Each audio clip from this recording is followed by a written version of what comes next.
one of the bad things is that people view blockchain equals crypto. And blockchain does not equal crypto. Blockchain is the technology which enables crypto to be created. And so it is one use case for blockchain. There are so many other uses of blockchain. One of the stories I used to read my daughters was Alice in Wonderland. And there's a quote in there where Alice says, "I have to run twice as fast to stay in place and 10 times as fast to get anywhere." And I feel like that's where we are right now, right? Everything's moving so fast and so quick. I don't know if we're going to catch up. We've never seen this before. There isn't a playbook. Like, I can't go online and look up, okay, here's a playbook for what I can do. We're creating the playbooks as we go.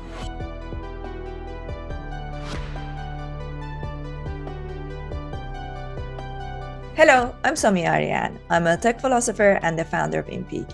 Today's guest, Sandy Carter, brings a wealth of experience from her leadership roles in major tech firms like AWS, IBM, and Unstoppable Domains. Sandy's approach to collaboration, her drive to deliver customer value, and her belief in the power of team dynamics have led to significant advancements in AI applications wherever she's worked. Most importantly, Sandy has just written a book called The Tiger and the Rabbit, Harnessing the Power of the Metaverse, Web3, and AI for Business Success.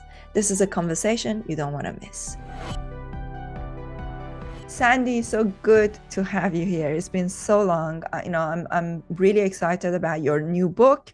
There's so many things that you've been doing for the past year or so. I think it's been about a year since we have caught up. What a year, right? So it's been What a year. Yeah, what a year. So we've gone from we've tripled in the crypto market. Things are looking more positive, but at the same time, it's still quite early. There's a lot happening in the AI space. Why don't you give me a quick overview of what your 2023 was like and what you've been working on? Because I know that you've been working on a book. How long did it take you to write it? And give me a quick overview of Unstoppable Domains, what's happening over there. Bring me up to speed with everything. Okay. Well, first of all, thank you so much for having me on your show. And it's great to see you again. You're always on top of everything and on that cutting edge. So I love chatting with you. So let's talk first about Unstoppable Domains. Unstoppable Domains is a digital identity platform, which means that we give you a digital identity, like you have a government issued ID or a paper identity. We give you a digital identity. That digital identity keeps inside of it, your education, your causes, your wallets. It basically represents you online, except it is verifiable and credentialed. So if you think about LinkedIn, we were just chatting with LinkedIn. When you go and look up someone's education on LinkedIn, it's not verified. And in fact, 36% of people list a school that they actually didn't go to. 36%. Wow, that's quite big. When you're looking at a digital identity for Unstoppable, the material is credentialed, it's verified, it lives on chain, it's soul bound, meaning that it can't be transferred out. And so you can be confident that what you see there is real and is true. So I think that's really important. So that's on the Unstoppable Domain side of things. I want to get to your book, but let's talk a little bit more about this digital identity. So practically, how does that work? Because, for example, if I go to Unstoppable Domains and I buy I can buy so many different types of domains. I remember there was one that you helped me get. Gosh, I can't remember what it was, but it was like it had my name in it. I think it was Somi.x. Yep. Yeah, maybe I think it was Somi.x. So I would have Somi.x and then I'd have Somi. Something else, right? So all these different ones that you have. Do these domains talk to each other?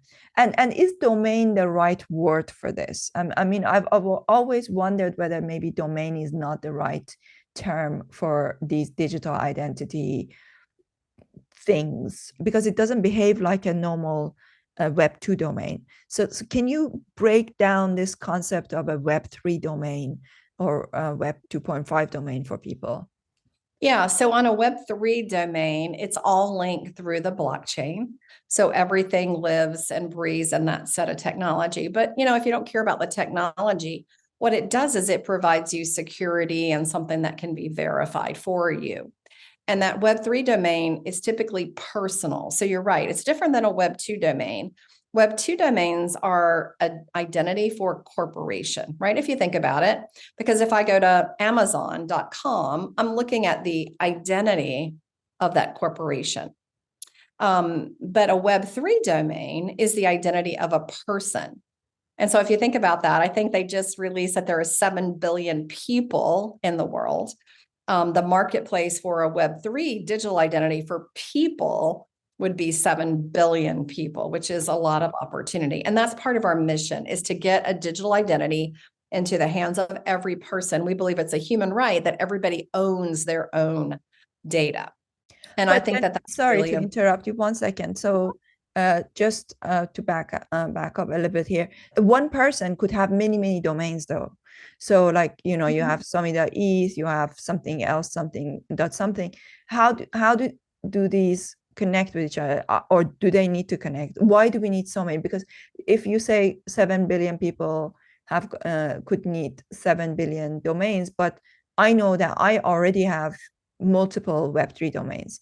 So why do we have multiple domains? What's the use of them? I haven't quite used any of mine. So other than I used to have Somi.eth that was connected to my main, I mean, I still have it, but connected to my main, Ethereum wallet. So that was the main one that I was using. But yeah, can you explain why are we having multiple domains and what's the use cases? So for example, for Unstoppable, you could have sandy.x, I could have sandy.nft. It's really a preference for what I think I like as my ending, what we call TLD, or that ending extension. When you go to set it up and manage it, you can link them together, or you can designate one to be your public profile and then others to be private. That's what I've done. So I have sandy.nft as my public domain. And then I have Sandy Carter. I have others that are for private transactions, maybe for things that are relate to my health, et cetera, that I don't want to expose publicly. And would we you say also see that extension being used as part of a community. So for example, sandy.polygon, I use that because I can message everybody who has a .polygon. So now I have community that builds up around sandy.polygon. So I can use that for my tribe or for my community as well. Again, remember, these are personal identity, so it's a little different. But think about if I'm a brand in Web2 and I'm a business and I'm looking for my corporate identity, I probably own amazon.com, amazon.io, amazon.edu, amazon.org. Now, and I might use those in different ways. The same thing is true for here, for personal domains too, right? You can use them for different things, or just, collect them to protect your personal brand as well. Yeah, interesting. Would you say that in some ways these domains almost behave like a folder? Because as you were talking about, like you can use each of these to put different things in them. So in some ways, it's like your public folder, or public or profile, private folder, where you can bring in different things to put in. So for example, maybe one of them you will link it to your, educational credentials. One of them you will put your, like you say, tribes in it, right? So is that a good analogy, or is this just like something new under the sun? Yeah, I mean, if you think about it, we call it a super NFT. If you're familiar with Web3, an NFT is a digital collectible. So your super NFT, and then inside of that, you can have other NFTs or other domains. So absolutely, it works like a folder, or it works, just like the ability to house things in categories that work for you as a person. Okay. So how does your work in Unstoppable Domains connect with the new book that you've written. Do you want to tell everybody what your new book is about? Yeah, so let me see if I can show it. Yeah, this is it. It's called The Tiger and the Rabbit. It is a business fable. So, Somi, what Wiley asked me to do is to write a fiction section of the book that describes I did a woman who is working at a company trying to sort through all of these new technologies that are going to change culture and leadership at her company and how she deals with that. And so the first half of the book really talks about what is Web3, what is a digital identity, what is artificial intelligence, because all of these things are converging together. So for example, you asked me what were some of the things that happened in 2023. Well, in 2023, we made the announcement that we are taking .com, which is a digital identity for a corporation, and we are tokenizing it or placing it on the blockchain. And so that interoperability, that's kind of bringing together two technologies. That interoperability is a really powerful thrust, I think, as we move forward. And that's part of what the book is talking about, is that none of these technologies are in isolation. You and I were chatting right ahead of time. We were like, there was Web3, there was cloud, then there was Web3, and then there was AI, and now we're talking about quantum. It always changes. But in reality, these technologies converge and they interoperate together. And so that's really what the book is about. It's about how to work and use these technologies together, how to have them interoperate together, and how you as a business leader can have frameworks that help you to understand how to use them and to create the right culture and the right leadership to manage through them. So that's why it's called The Tiger and the Rabbit. It argues for a rabbit team that you have that's always looking forward at emerging technology and emerging trends overall, not just technology. And it goes through a set of 9 different frameworks that you can use to help your business through the current technologies, but more importantly, whatever else is coming behind it. I love it. So without giving away the everything in the book, can you give us like a quick overview of what these frameworks are? Maybe just at least a few of them.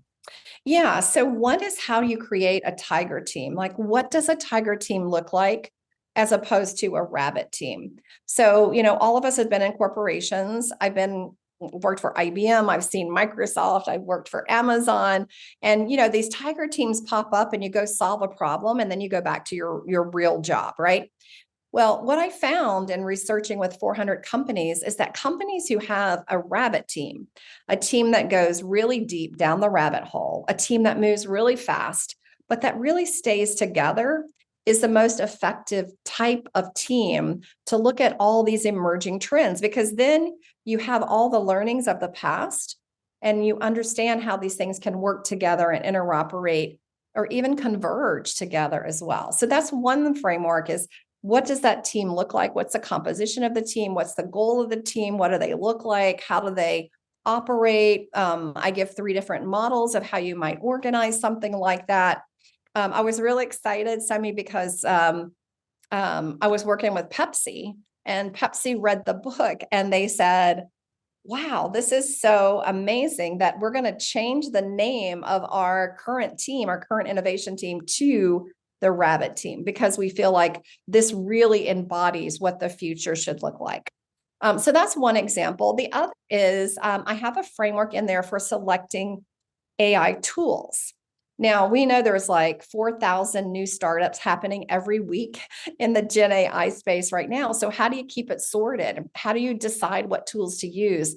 What is what's your policy? How do you make sure that your AI is responsible? And so I walk through the framework for that.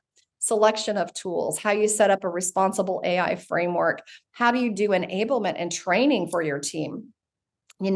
I was just reading that 42% of people in corporations are using tools that are not blessed by their company, which means they're putting all this IP at risk. So basically, the book walks you through that as well. So that's just a couple of examples of what you'd find in the book itself. Super interesting. I mean, you touched upon AI. What do you see in the coming months happening in the realm of AI and blockchain coming together? Yeah, I mean, I really see AI catapulting blockchain to prominence. And here's why I believe that. Um, I don't know if you saw the Pope. He was in a puffer jacket. It was a Balamain jacket, right? A branded jacket, and he was wearing it, and it went viral. And then it came back to say that was actually a picture that was created by AI. It was fake. It wasn't real. Well, how did you know that it was fake versus real? Because AI is so good today. Well, one of the ways is that you can actually verify content, visual content, voice content, written content by using and tying it to blockchain, making it verifiable, making it trusted data. So imagine if on that picture that went around on Twitter, you had a little almost like a verified blue check. The Pope says, "This is my picture." Or, the other day somebody called me and the voice sounded just like my daughter, but it wasn't my daughter. And I knew that because she was sitting in the other room, but they were trying to scam me. So, what if I had some sort of verification on voice, on video, on text? And that's the power that blockchain can bring, is that verifiable trust based on knowing that I actually approve this. So imagine, if every newsroom had this, if famous people had it, celebrities, you and I had it, so we could verify our content. I think that this is really going to catapult AI to the next level because it's really needed.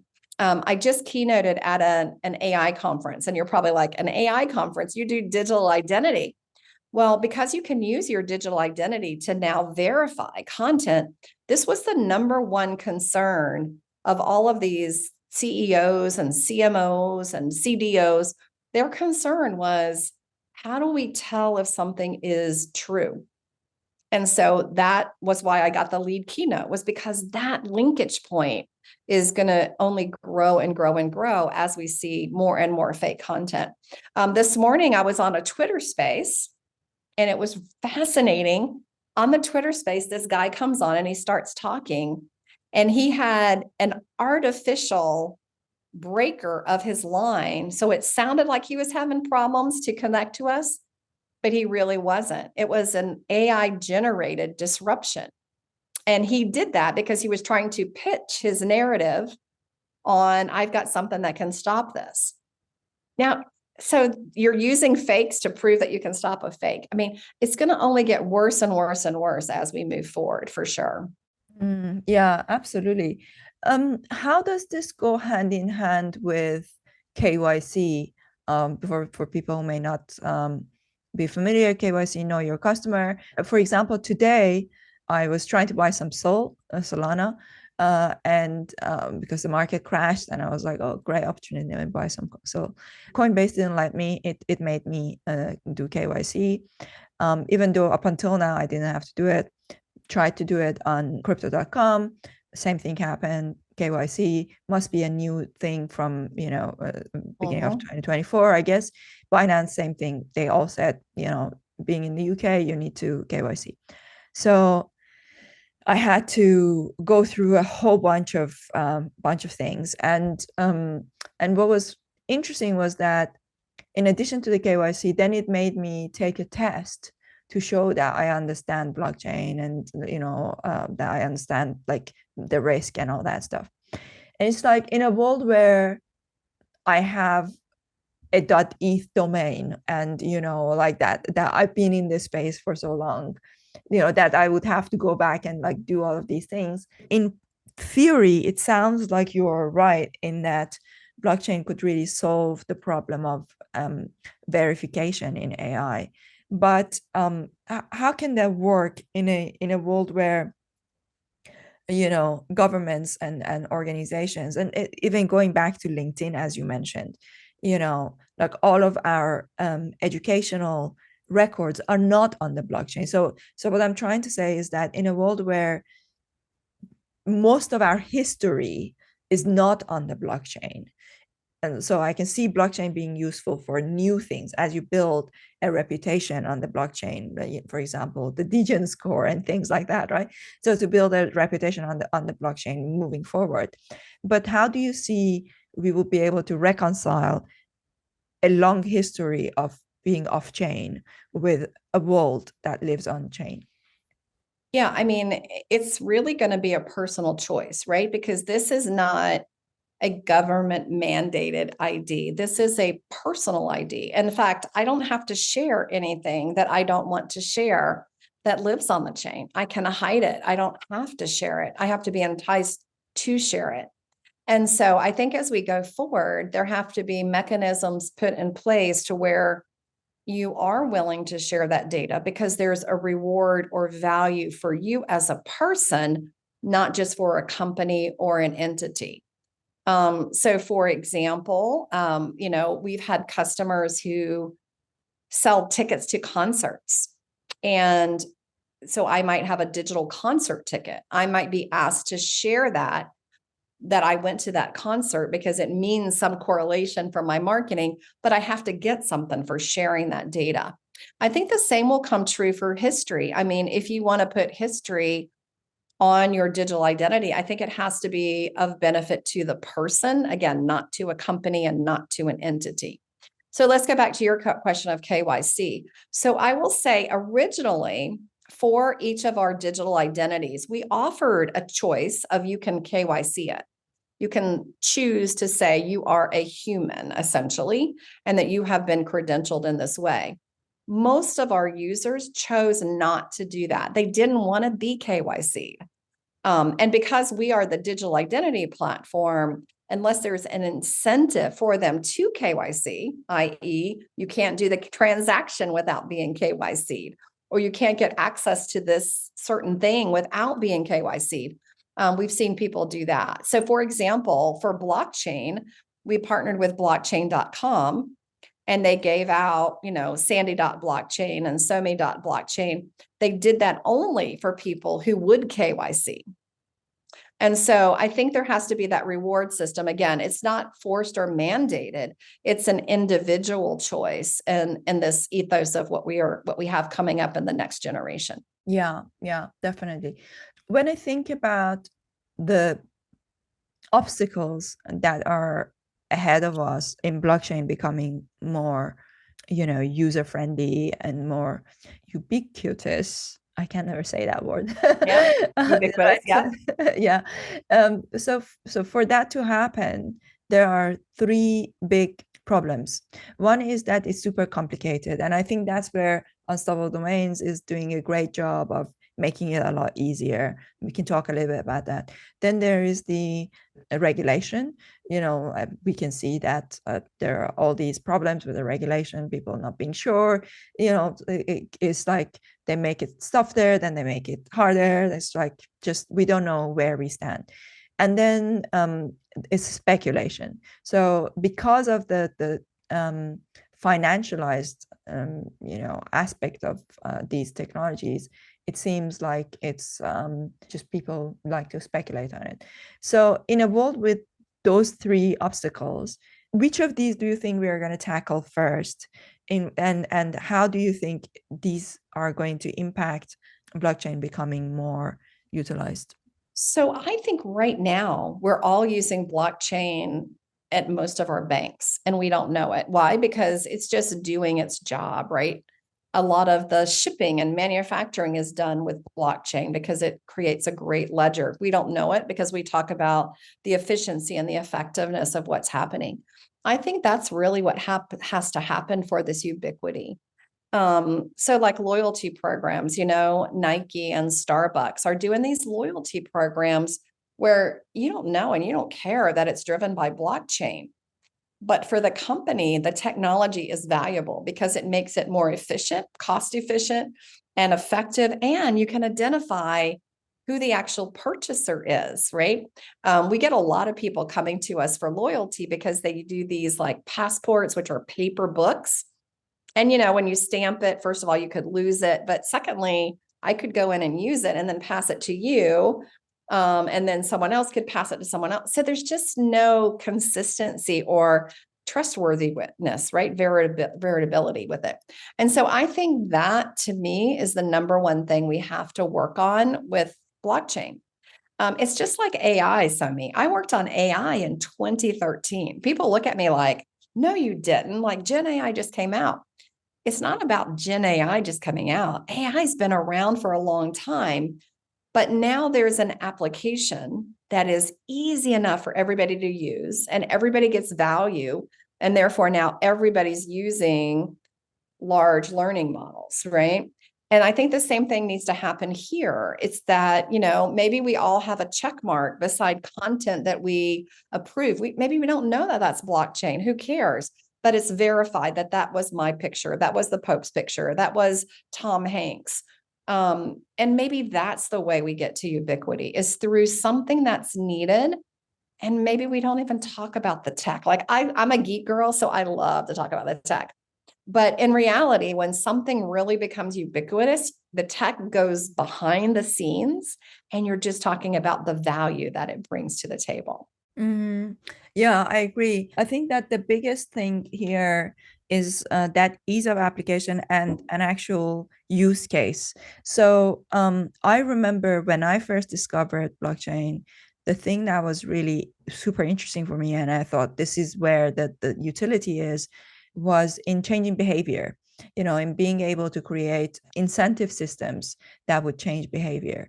And it all sounded great at the time until I got into it. And then I discovered that because of the freedom that it gives you to create tokens, it also then creates this aspect of speculation, because obviously when people are able to create value out of thin air, then they can just go crazy with it, right? And that's why I guess Bitcoin is so powerful, because it's got that regimented way of releasing the tokens and the total amount, and it's one of the best systems.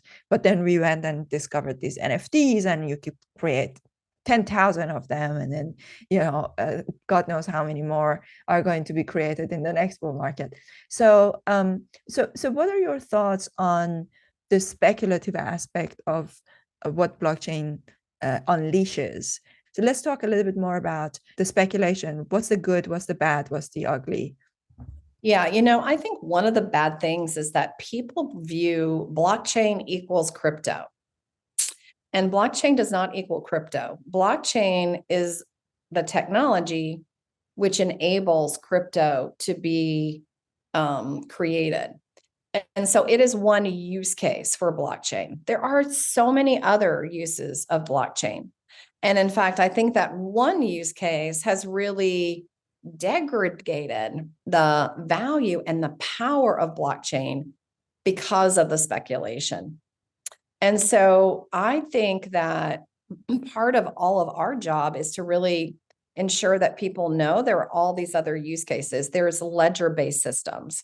There's financial systems. There's so many other use cases that can drive blockchain, and people are using it today. I just went out this weekend, Somi, because my daughters were looking at, they're doing tech in college. One of them's in college, one of them's in high school, and they're looking at careers, right? And they're like, Mom, you talk about the blockchain, but I don't see jobs. So we went out and we did a search.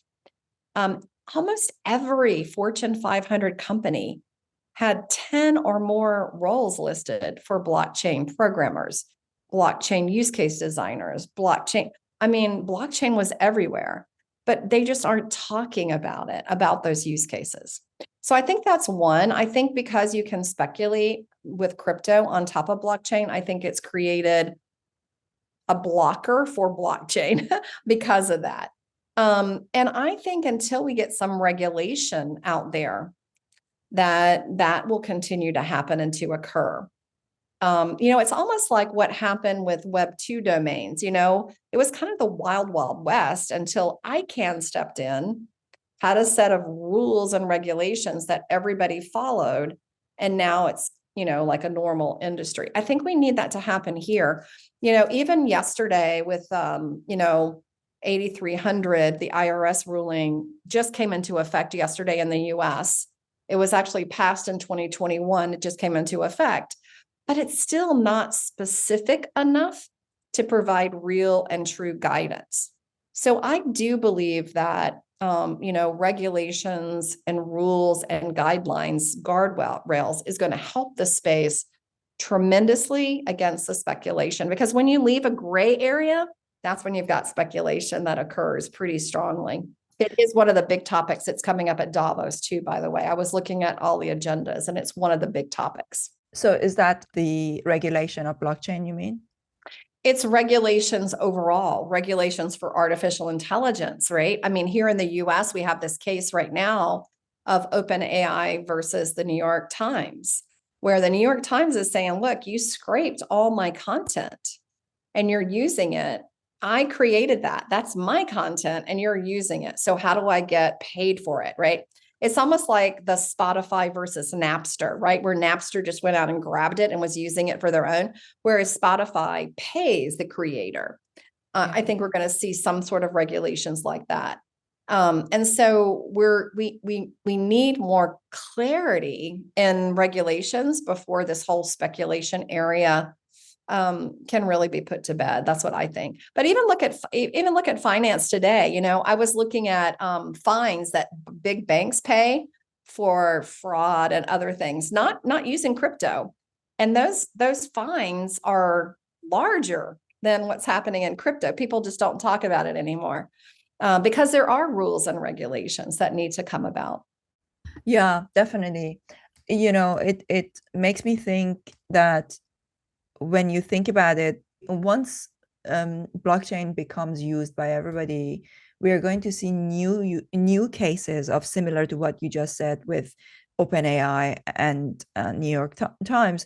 Because, for example, if imagine Starbucks works very hard and creates this blockchain-based reward system for their customers, and then all of those go on this public ledger, and let's say somebody else, another cafe brand, comes in and easily goes on the blockchain and then looks at all of these people who have got those wallets, so can identify them very easily. It's kind of like, right now, if you want to build a brand that is similar to another brand, you could go on Twitter and you have to pay a fee to Twitter or to Facebook and say, advertise this to the lookalike audiences of this person or this brand, right?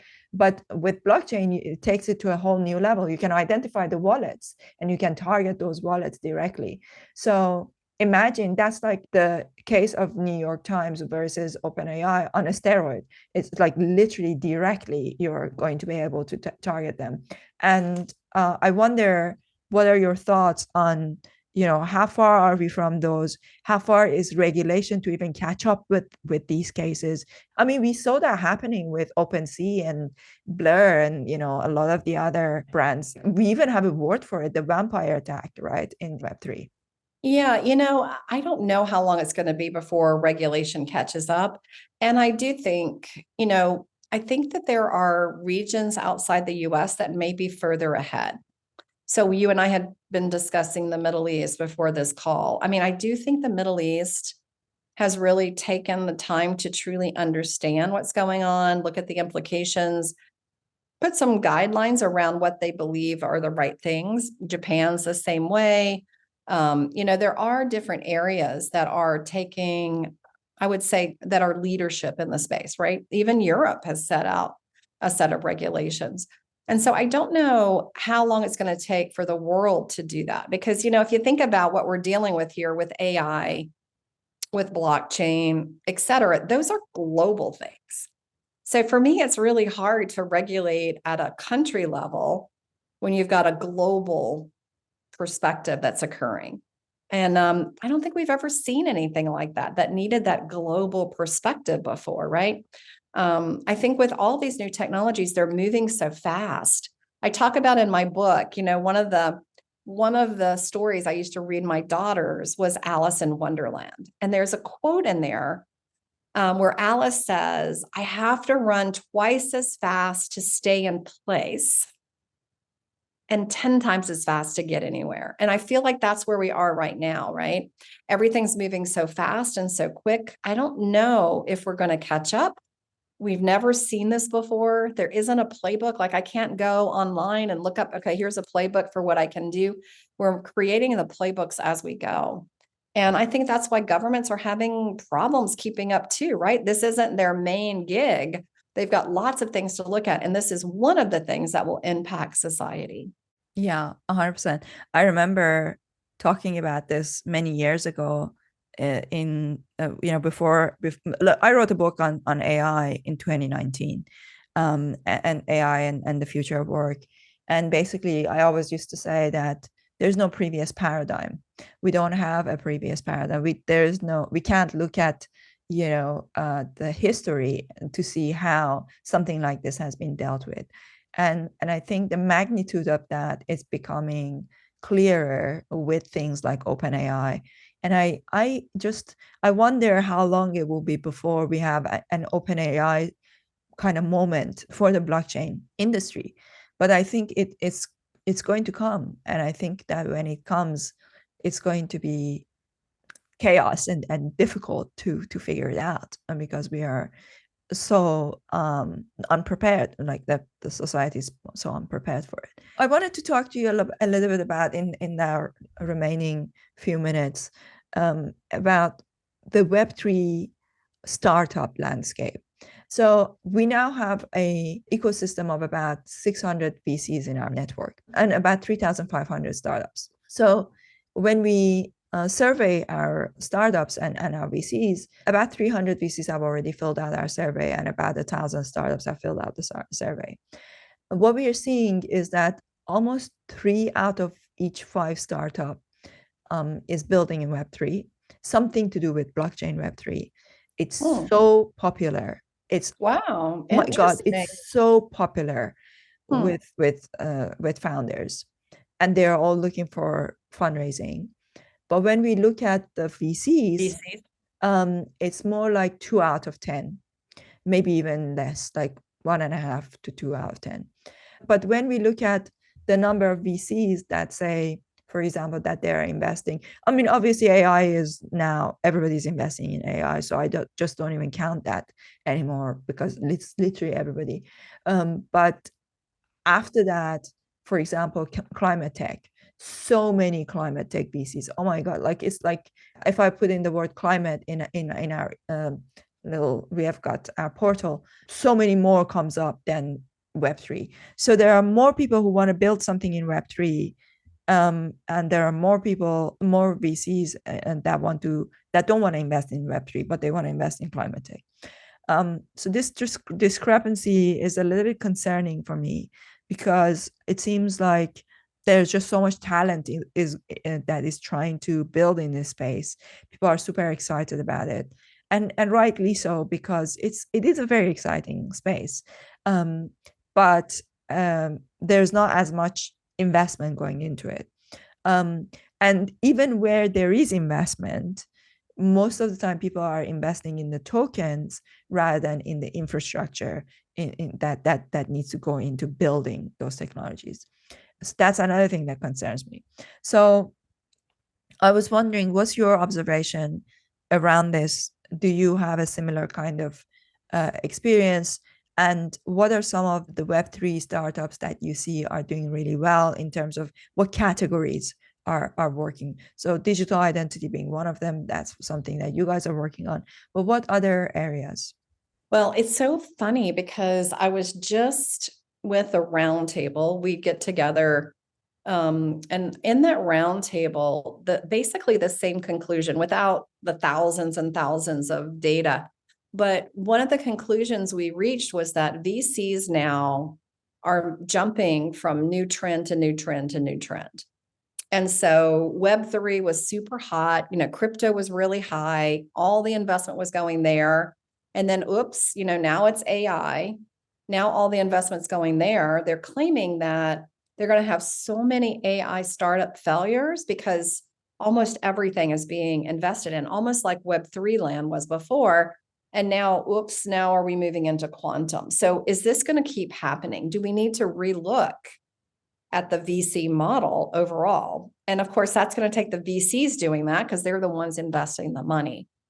And maybe what needs to happen are the VCs that stick with it, that find something that they think is powerful and they stick with it throughout the shiny object syndrome. maybe it's going to take something like that to show other VCs how to really invest in the right areas. So I think we're reaching the same conclusions, which, today I had another person reach out to me. They're doing fabulous things. They've got so many users and they can't get funding. In fact, one of the VCs said, go put AI in your title, like throw AI in somewhere and you're going to get the funding. But if all you talk about is Web3 and blockchain, you'll never get the funding. And that's really not the right way to do it either, right? Is just to fudge, AI or to stick AI in where AI isn't really needed. That was something that I noticed maybe 9 months ago, but now people have caught on to that and they're realizing that strategy doesn't work anymore. Like 9 months ago, a year ago, yes, I would have said you add the word AI in, put the word generative in there, you would probably get some kind of funding. But now I think the AI landscape, like you say, people are moving on to the next trend already. So even that is not working that well. But yes, please. Sorry, I didn't mean to interrupt you. No, I agree. I agree with you. So I just heard that yesterday, though. A VC just told one of my partners that yesterday, which is That's funny. still happening. Yeah, and it's crazy. Like you need to assess opportunity based on what you're seeing, not based on does it have the buzzwords in it. In the Web3 space, we're still seeing a lot of wallets do well. I know there's you were telling me that G Money just said, oh, I had installed 6 wallets. There was just a report of the top 55 wallets. I mean, I think there's so many of them out there, but I think everybody's trying to break into what is the right ease of use. I think that's what everybody's trying to do. And I think there is a search with some VCs for finding a wallet that's easy to use. I'm also seeing investments in loyalty. So there have been a couple of recent LinkedIn articles that went viral on loyalty and how it's done better with Web3. So I am seeing some of the Web3 loyalty programs really step up and really being catapulted ahead based on, what they're doing and what they're looking at. So I do think that that's kind of interesting too, that loyalty play. And then the third area is this blended AI Web3 area. Like those verifications, for example. How do you verify an image? How do you verify a purse? A friend of mine, Kathy Hackle, now has a bracelet, and the bracelet has in it an NFC chip that has an NFT on it, so you can verify that that really is her bracelet, for example. So I think that verification with AI is going to be a third area of investment too. Okay, interesting. So for maybe for startups listening to this, these are some of the things that you're seeing that's doing well. I'm getting a lot of interest also in gaming. I think that's going to be big as well, with the whole the Metaverse thing, that was very hot a couple of years ago, but I think it's going to make a comeback. So that's big too. Okay, well, this has been super interesting. It's always great talking to you, Sandy. Are there any final words you want to leave people with? Is there anything that is like right now very hot on your mind that you want to share with people? And then tell them where to get your book, and where to follow you and all that stuff. Well, I'll start first with the book then. So the book is available on Amazon and also Barnes and Noble and all great places that books are sold. I would really appreciate you guys buying the book. There aren't that many, this is still shocking today, Somi. There aren't that many female authors of books around Web3 or AI or the metaverse. And so a lot of times publishers are reluctant to sign a female author because there just haven't been that many books that have been successful. So I would really appreciate you going out and buying the book and writing your review. That would be amazing. I'm doing that today, 100%. I'm Okay. just going to go ahead and order it now. And Thank I you. recommend everybody do the same. And then people can follow you on Twitter and LinkedIn. Yeah, you can follow me on Twitter. It's Sandy_Carter, or on LinkedIn, it's just Sandy Carter, or on Instagram, it's Sandy_Carter founder. So what didn't I really get a chance to talk about that I think would be really important? The big thing to me is that I think, and I love technology, so I spend a lot of time talking about the tech, but I think an even greater need is emerging, which is leadership and culture in the new age that we're in, with us moving so fast, changing so quickly, new tools coming in that might replace certain parts of jobs, people being afraid of that. I don't think we spend enough time on those topics, which are softer, but equally as important. So if we had another hour, that's what I would focus in on for sure. Hopefully next time. Next time, definitely. Thank you so much, Sandy. That was really interesting and always great talking to you. You're always on the cutting edge of everything. And I look forward to having you again soon. Thank you. Me too. Thank you, my friend. I'll talk soon. I hope you enjoyed this conversation with Sandy Carter. Be sure to follow her on LinkedIn and Twitter and order her latest book, The Tiger and the Rabbit: Harnessing the Power of the Metaverse, Web3 and AI for Business Success. Don't forget to subscribe to my channel on YouTube or wherever you get your audio podcasts so that you don't miss the future episodes. It will mean the world to me if you leave a review and share the podcast with others that you think might find it interesting.